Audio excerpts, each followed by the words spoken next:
Arma virum quae cano, Troiae qui primus ab oris Italiam, fato profugis Lavinia quae venit litora, multum ille et terris iactatus et alto vis supernum, savae memoram ionis ob iram, multa quoque et bello passus. Dum conderet urbem inferet quae Deos latio. Genus unde Latinum albinique patres, atque altae Moenia Romae.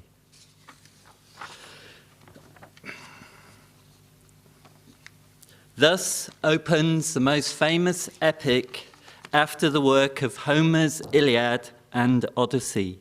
This is the Aeneid, named after the hero of the work, Aeneas, the man of the first sentence.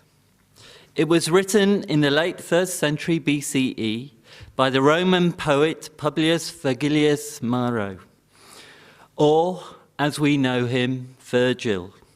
The subject of the epic is the founding of the Roman race, set in a semi-mythical time, hundreds of years before the foundation of the city of Rome itself, and over 1,000 years before Virgil wrote his epic.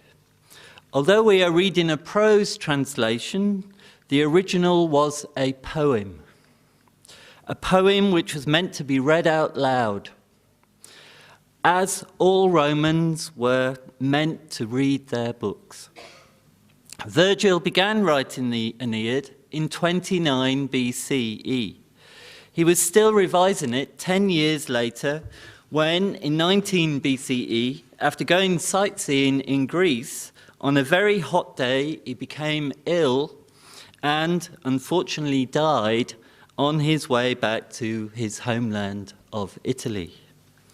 According to his biographer, Virgil had left instructions that if he died before he had finished his epic, the manuscript should be destroyed. Fortunately for us, the Emperor of Rome, Augustus, a key player in this story, as we will see later, commanded that it should be published posthumously. In this lecture, I hope to provide you with some thoughts on why this is one of the greatest works of literature ever written, why it was being discussed and anticipated even before its final publication, and why, ever since its publication, it has been open to constant interpretation and reinterpretation. In thinking about why a great piece of literature exists, there are a number of basic questions I think need to be considered. The first one is why? Why was it written? Why did Virgil labor over this epic on and off for over 10 years? Secondly, what was the epic about? What was it trying to convey? Pure entertainment? Or was there a deeper message or messages? Thirdly, why has this poem endured for over 2,000 years? Why are you reading it now? Okay. Why is it probably the most interesting book you will read on this course? Okay. Not that I am biased. Okay. All right. Well, as with many other epics, the opening lines give a basic outline of the story, the bare bones of what the epic is about. Okay. Here, Virgil has been able to cleverly sum up the subject matter in the very first phrase. Arma et virum quae cano. I sing of arms and the man. It serves as a manifesto of Virgil's aims in this epic.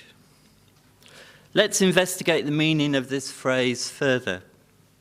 I sing is a deliberate reference to the traditional way in which epics were presented, in that they were sung by a professional poet. This was not always the case in Roman times, as wealthy people now owned their own copies in the form of books, but books were always read out loud, never silently as we do today. The significance to the act of singing is that it is a deliberate reference to the traditions of the poet Homer. Okay. All Romans, especially the educated, knew intimately the works of Homer. That is, the two poems, the Iliad and the Odyssey. Okay. In fact, the Aeneid references these works in a myriad of ways, from the language and stock phrases of epic writing to the complete repetition of certain scenes taken from the work of Homer and reused in the Aeneid. The uses of the terms arms and the man refer to the two very different halves of the Aeneid storyline, which I will come back to. Other key themes of the book are highlighted in the first 6 lines here. There is an unrelenting anger of Juno, equated by the Romans to the Greek goddess Hera. Because in the Iliad, Hera was a supporter of the Greeks, her Roman personification, Juno, also supports the Greeks and so serves as a convenient cause for much of the plot as she tries to thwart and punish her enemies, the Trojans, and especially their leader Aeneas. The next lines highlight the suffering of Aeneas and his respect for the gods. They also indicate the Stoic philosophy that provides much of the philosophical framework of this book. Finally, the last lines remind us of the importance of Aeneas in founding the Latin race and setting the conditions for the future foundation of Rome.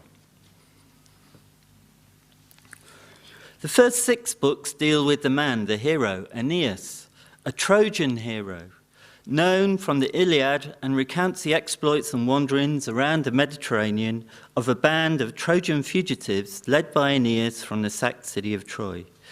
These Trojan refugees included many warriors and their families.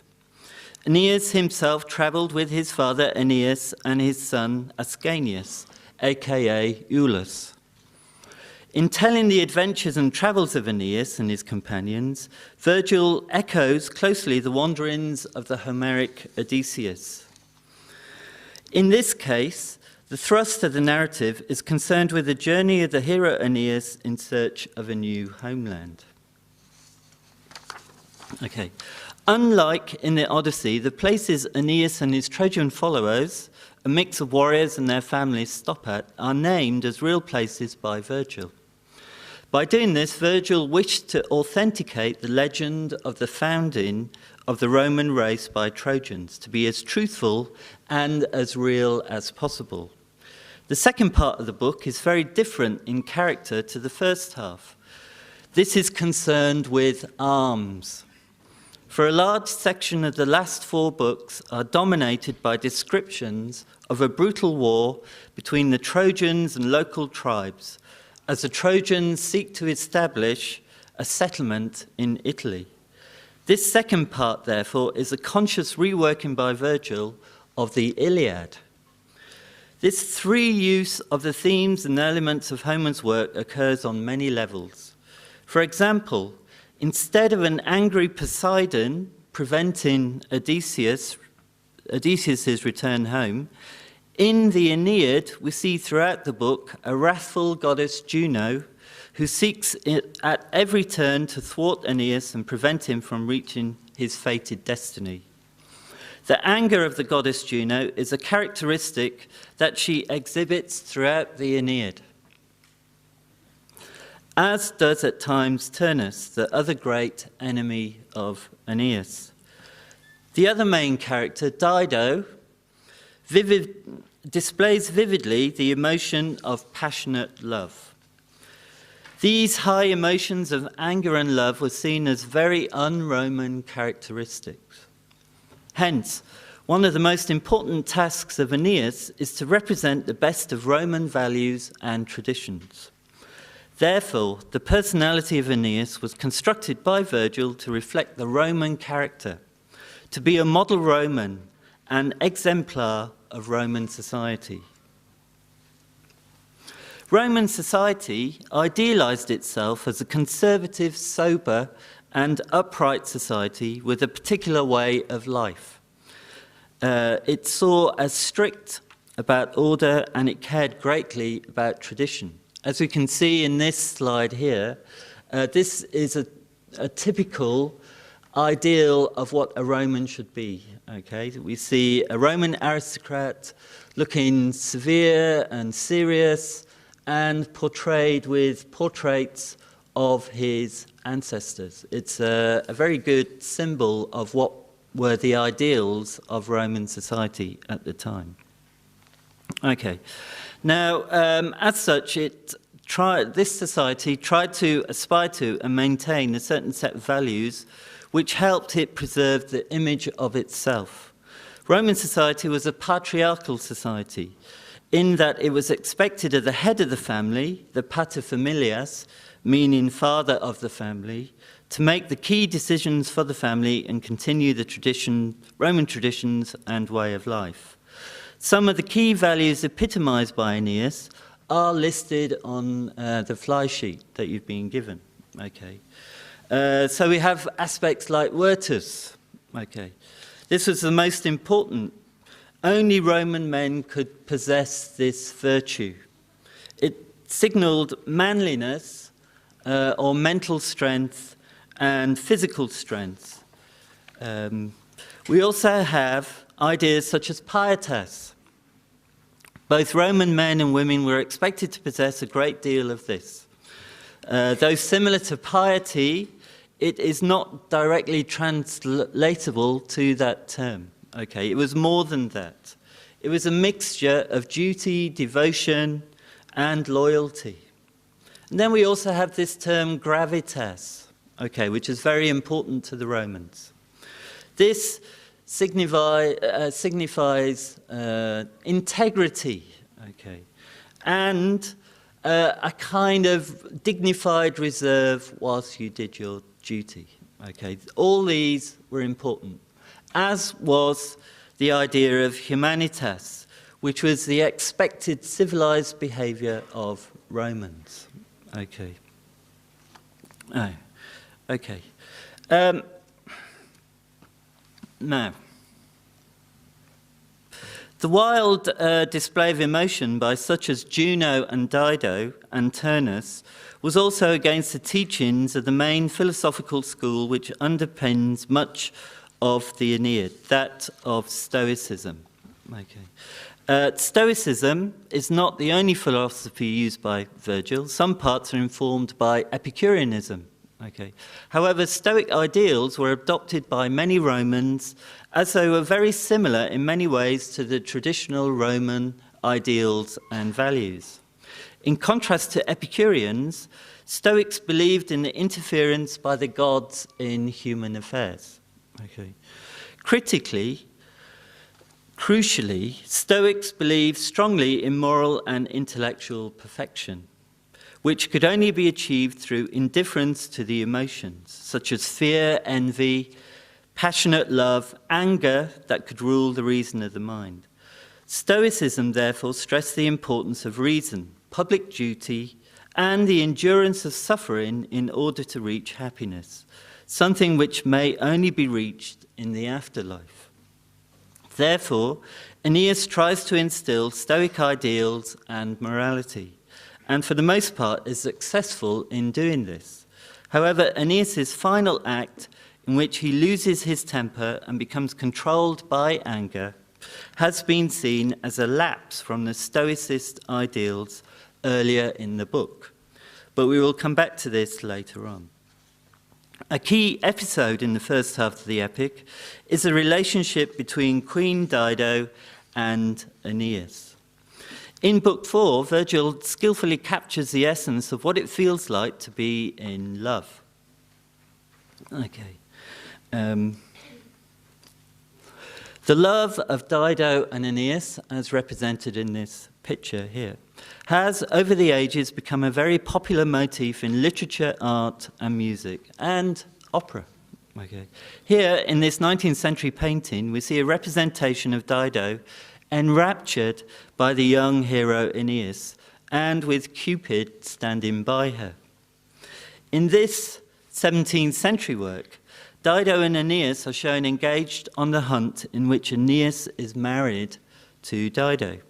And we can see that Aeneas looks particularly pleased with himself. Maybe it's a bit light. The imagery and words of Virgil are at their best in describing the passions of Dido and what it feels like to be in a state of love, as we see in this quote. It would seem that Virgil is describing his past experiences himself. Certainly passages such as these resonate with many people and what it is like to be deeply, almost stupidly in love. Okay. However, it all ends badly. Aeneas is reminded of his destiny and of his duty. The philosophical values of both Epicureanism and Stoicism are in agreement over the loss of control that passionate love brings. It has to end. Aeneas, is, as a true Stoic, as a Trojan hero, and as a proto-Roman, can control his emotions and carry out his duty. Dido cannot, and succumbs to the fallout and commits suicide. In this regard, she follows a near contemporary example of Queen Cleopatra, who committed suicide rather than submit to a victorious and dutiful Emperor Augustus. Book 6 is the turning point of the whole poem. It is essentially the transition point from the Odyssean to the Iliadic inspired parts. At the same time, it marks a personal transition of Aeneas from wanderer to that of leader and army commander. As a consequence of meeting his father, it also marks a change in Aeneas himself, from refugee with an air of despair and sorrow to a sense of mission and responsibility. At the beginning of this book, Aeneas and his followers reach southern Italy at a place called Cumae. Here lies an active volcanic landscape, one in which it was believed by the Romans existed the entrance to the underworld. Along with a sibyl, i.e. a prophetess, priestess, it is here Aeneas dares to make a grand tour of the underworld in search of the shade. I don't know, is there too much light in this room? The soul of his father, Aeneas, is what he is looking for in his journey to the underworld. Okay. In embarking on this adventure, Virgil is following Homer in the Odyssey with Odysseus' visit to the land of the dead. And as with the Odyssey, this breaking of the boundary between the living and the dead by the hero of the poem also marks a significant turning point in the whole epic. But there are many differences between Homer's vision and that of Virgil. Virgil imagines not just the conjuring of the spirits of the dead, as Homer does, but a whole, complete alternative world to that of the world of the living. The vivid imagery of Virgil's poetry has constructed a strange and complex world. Fantastical imagery which has inspired generations of artists and storytellers ever since. In fact, Virgil's underworld could be said to be cinematic in scope. And I think you may see many echoes of it today in Hollywood movies, particularly those movies by directors such as Tim Burton. I mean, he reuses these imagery first developed by Virgil, I think, in many ways, such as in The Wizard of Oz, Alice in Wonderland, Charlie and the Chocolate Factory. I think you see many echoes. I have not got time to go into the details of the underworld, but interesting ideas include the separation of the underworld into different regions. Some, such as Tartarus, in which those who had done bad things in their lifetime are condemned to enter into internal toil. Okay. We also come across those that have died untimely deaths and reside in a no man's land, as it were. One such is an unhappy Queen Dido, okay, still with her wound vivid and visible. Other areas, such as the Elysian fields, are light and bright and filled with good souls. Okay. But this almost paradisiacal region is, according to Virgil, only a resting place, a transit camp, and not for eternity. It is explained that standing nearby are the souls of those who are waiting to be reincarnated, to have a second life. This would seem a surprising idea and illustrates that Virgil was influenced by other philosophies and ideas other than Stoicism, that there are influences from various sources of religion, mysticism, cosmology, and mythology at work in his vision of the afterlife. In the case of reincarnation, this included ideas taken from the various mystery religions popular at the time, such as those associated with the cult of Pythagoras or Orpheus. However, having said this, as with Odysseus and his meeting with Tiresias, the point of the adventure is for Aeneas to obtain information that will change the course of history. That's the reason why he went to the underworld. In this case, Aeneas meets up with his recently deceased father, Anchises, and what Anchises reveals to Aeneas is not his own future, but rather the remote future greatness of the culture he will found in Italy, that being the culture and society of Rome. Instead of the catalogue of queens, kings, and heroes that we get in the Odyssey, in the Aeneid we are served by a parade of the unborn future heroes of Rome, and are told of their deeds in a running commentary by Anchises to his son Aeneas. Notable among them are the future founder of Rome, Romulus, and all the direct descendants of Aeneas' son, Iulus. Significantly here, the son is called Iulus, and all the descendants of Aeneas take Iulus's name as their family name. Okay. Now, this was done to highlight the connection with the first named descendant of Iulus, that of Julius Caesar, okay, or as he was known to the Romans, Julius Caesar. Julius Caesar is followed by his adopted son. So we get the mention of the adopted son of Julius Caesar, and his name is Augustus, the first emperor of Rome. Okay. So here, as Anchises reports to Aeneas, here is the man whose coming you so often hear prophesied. Here he is, Augustus Caesar, son of a god, the man who will bring back the golden years to the fields of Latium, once ruled over by Saturn, and extend Rome's empire beyond the Indians and the Garamantes to a land beyond the stars, beyond the yearly path of the sun. This man, Augustus, is represented as a saviour, a Messiah-type figure, more important to the glory of Rome than his adoptive father, Julius Caesar, even though Julius Caesar is here listed as a god himself. Who was this Augustus figure? Why is he so prominent in this pageant of the future Roman glory? Here he is. Augustus was in fact the man who asked Virgil to write the Aeneid in the first place. He did this in 30 BCE, a year or so after Augustus had defeated Mark Antony and Cleopatra at the Battle of Actium in 31 BCE.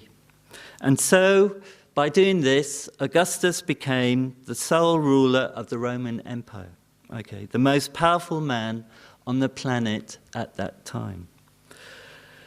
His previous name was Octavian, but he changed this name after he became sole ruler to Augustus, and this is how we now see him. Okay. Augustus, or Octavian as he was known in 30 BCE, had wanted Virgil to write a literary work recounting his rise to power and his great achievement of ending the long years of civil war, which, following his accession to sole rule, he returned the empire to a state of peace. This is that same statue as the Romans would have seen it, okay, a statue of Augustus or Octavian. And it gives you an insight into the fact that Romans saw the world quite differently to us, okay. Now, what it also shows is that this statue was presented to Augustus by the people of Rome, and it shows that they were grateful for Augustus to bring back peace to the Empire of Rome. Okay.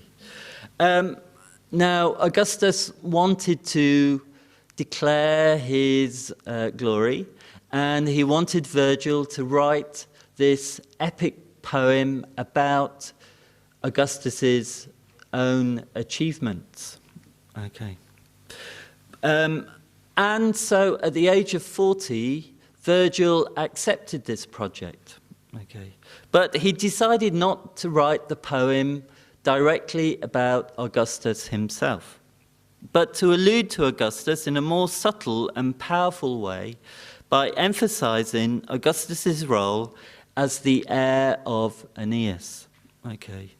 And as the fated restorer of Rome's glory.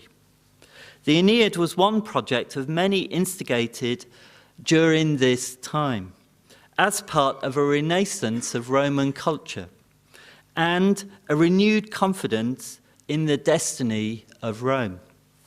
And this is another example of that renewal, that renaissance of Roman culture. Many temples were authorized by Augustus to be built around the empire, and this is one such temple which still exists today in southern France. Okay. We can see Virgil's use of Homer in this light of a cultural renaissance. Okay. His deliberate reuse of Homer's work, his continual imitation of Homer, his continual reference to the works of Homer, of the Iliad and the Odyssey, can be interpreted on many levels. First of all, it was a great homage to the work of Homer, the highest form of flattery, an appreciation that his work could perhaps not be bettered. But it can also be seen as a takeover, an appropriation of the once dominant Greek culture. There was now a new kid, as it were, on the block in cultural terms. Roman culture and confidence was now the best, as seen by the Romans. And Virgil wanted to emphasize that in his epic. Okay. Greek culture was now under the control of Rome, as were the former territories ruled by the Greeks. In sum, this future event, the dominance of Roman culture, would be chiefly of a different form to the dominance of Greek culture, as clearly foretold by Anchises near the end of Book 6, when, at the end of a procession of heroic Roman conquerors, he proclaims, "Others, I do not doubt it, will beat bronze into figures that breathe more softly. Others will draw living likenesses out of marble. Others will plead cases better or describe with their rod the courses of the stars across the sky and predict their risings." All of these are references to Greek culture. But your task, Roman, and do not forget it, will be to govern the peoples of the world in your empire. These will be your arts, and to impose the settled pattern upon peace, to pardon the defeated and wear down the proud. Roman culture will be not like that of the Greeks, based on sculpture and science, but on the art of taking control and governing the civilized world to ensure a long-lasting peace. To do this will not be an easy task, and Book 6 ends on some important notes. There is the suggestion by the fate of the son of Marcellus that this success of Rome will not be completed without cost, a great cost. Anchises also hints to Aeneas that he will face a long struggle to establish himself and his followers in Italy. This leads us onto the Iliadic part of the book, the last 6 books of the work. Through a number of episodes, it recounts the wars against the Italians led by their leader Turnus, a mighty warrior, huge in size, and who had been betrothed to Lavinia, daughter of the king of Latium, until Aeneas was promised her hand in marriage on his arrival in Latium. This is a map of the area of Latium, which is around modern-day Rome. The emphasis of large parts of these books is the toughness of the struggle for the Trojans to establish a new home and a future Roman race. It's a difficult war of attrition, many battles, many innumerable ways in which people are killed. Okay. It's a grim succession of death and battle in many ways. For a large part of it, there is fury, a rage, a sort of madness in the characters, epitomized in the personality of Turnus, particularly. Turnus can be seen as a tragic character in some ways. He also serves as a nemesis of Aeneas, okay, and as a symbol for many of the enemies of Rome, such as the great anti-Roman Hannibal. Okay. Both Aeneas and Turnus seem to compete in the number of heroes they dispatch during the battles. But it is not until the very last book, Book 12, that they finally come to meet each other in the dramatic and climatic final showdown at the end of the book. This ends the book and the whole epic, and for a number of reasons has been the subject of intense debate. I'm going to end this lecture with the final climax to the epic fight between Aeneas and Turnus. As I do, I want you to consider if this is the action of a stoical Aeneas, or has he transitioned to a full Roman whose respect for tradition is paramount? Is this the best way to end an epic? Was Virgil planning to reverse this ending, or was it designed to make the most dramatic impact? The end of the fight between Aeneas and Turnus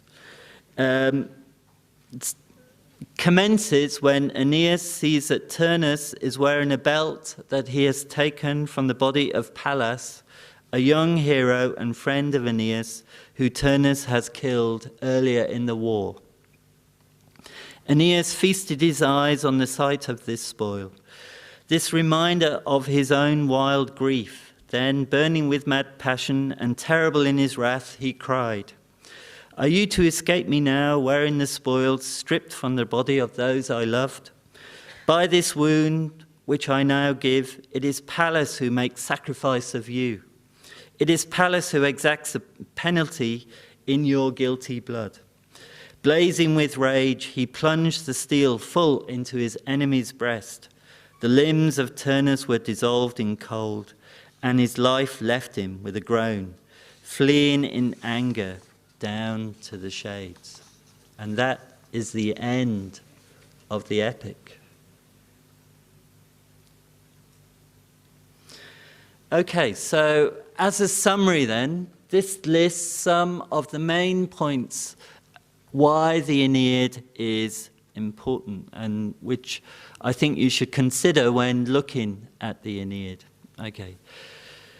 It marks the high point of Latin literature. Literature now becomes a literature in its own right. It has moved away from the dominance of Greek culture and Greek literature. It is a multi-layered work in the epic literary style. It is all about what it is to be a Roman. Okay, it's full of stoicism, it's full of the virtues that the Romans believed in. It acknowledges the importance of gods and destiny, which is in contrast to that of Lucretius. Okay.